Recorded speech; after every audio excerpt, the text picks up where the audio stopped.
La victoire de l'AS Monaco face à Montpellier, les avant-matchs de Marseille-Nîmes et Angers-Paris, la question des droits TV de la Ligue 1 et le Mercato, on parle de tout ça dans le journal de Made in Foot.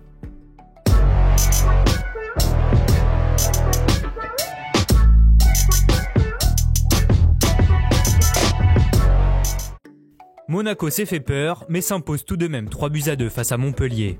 En ouverture de cette 20e journée de Ligue 1, les hommes de Kovac ont enchaîné une 3e victoire de rang pour conforter un peu plus leur 4e place.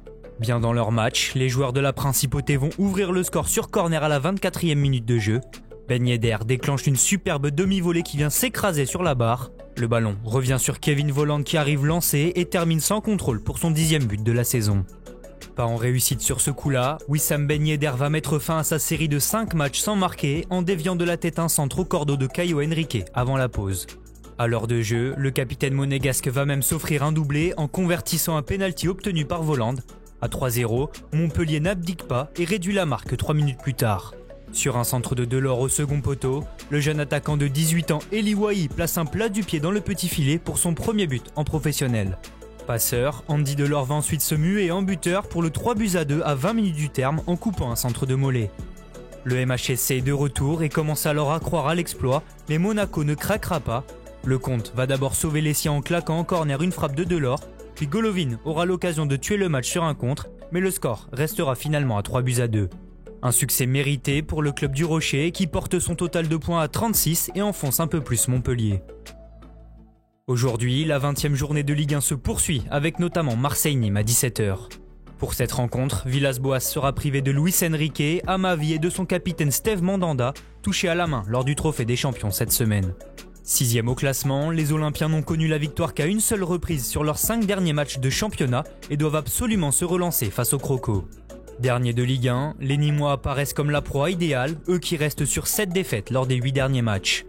Catastrophique dans le jeu, le club du Gard est en plus la pire défense du championnat avec 40 buts encaissés en 19 journées. Dans la soirée se tiendra également une belle affiche entre Angers 7e et le Paris Saint-Germain 2e à Raymond Kopa. Le club de la capitale se déplacera sans son coach Mauricio Pochettino, touché par le Covid-19, mais les gros noms sont bien là. Neymar, Verratti, Mbappé et Icardi devraient être titulaires. Alors du côté d'Angers, Stéphane Moulin en est bien conscient. Il faut qu'on soit à notre meilleur niveau, a-t-il répété en conférence de presse. L'objectif du SCO étant déjà tout trouvé, éviter de recevoir la claque 6-1 reçue à l'aller, coup d'envoi à 21h. A noter également que la rencontre prévue dimanche entre Lorient et Dijon est reportée. Les Merlus sont décimés par les cas de Covid-19 puisque 12 joueurs ont été testés positifs. Le match entre Saint-Etienne et Strasbourg est aussi menacé pour les mêmes raisons. On vous en parlait hier, la LFP a validé un nouvel appel d'offres pour les droits TV de la Ligue 1 et la Ligue 2, où le lot numéro 3 qui était sous-licencié par beIN Sport à Canal+, sera lui aussi concerné. En attendant de trouver un nouvel acquéreur, la chaîne Téléfoot de Mediapro continue de diffuser le football français sans payer, et ce jusqu'au 31 janvier. Mais qu'arrivera-t-il après cette date? Où pourrons-nous regarder les championnats français? Si la Ligue étudie l'idée de diffuser elle-même les matchs, une voie plus traditionnelle pourrait être adoptée. En effet, hier, selon Le Figaro et Le Parisien, M6, TF1 et le groupe France Télévisions auraient chacun contacté la LFP pour se proposer à diffuser gratuitement la Ligue 1. Le football français pourrait ainsi revenir temporairement en clair sur nos antennes. On reste en France pour évoquer le Mercato et le feuilleton Milik à l'OM. Hier, RMC Sport a annoncé que l'attaquant polonais et le club phocéen étaient tombés d'accord sur les termes d'un contrat. Reste maintenant à Marseille de s'entendre avec le Napoli. La dernière offre est montée à 8 millions d'euros assortie de bonus, mais le club italien réclame plus. Du côté de Paris, on prépare déjà l'avenir et l'après Neymar Mbappé. Selon le média italien Sport Media 7, le club parisien ciblerait Paolo Dybala en cas de départ d'un des deux attaquants.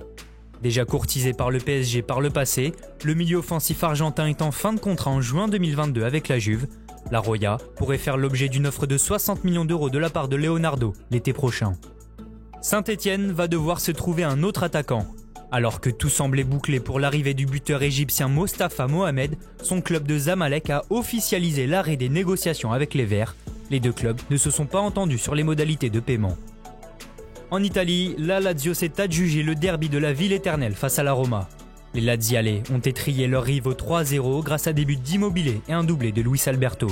Les hommes de Simone Inzaghi remontent donc à la 7e place à 3 points de la Roma, toujours 3e au classement. Enfin, on termine ce journal par l'annonce de la retraite de Wayne Rooney.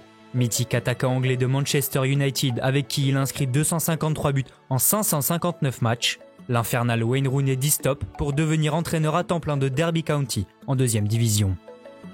Merci à tous de nous avoir suivis, n'hésitez pas à liker, commenter et partager. On se retrouve très bientôt pour un nouveau journal.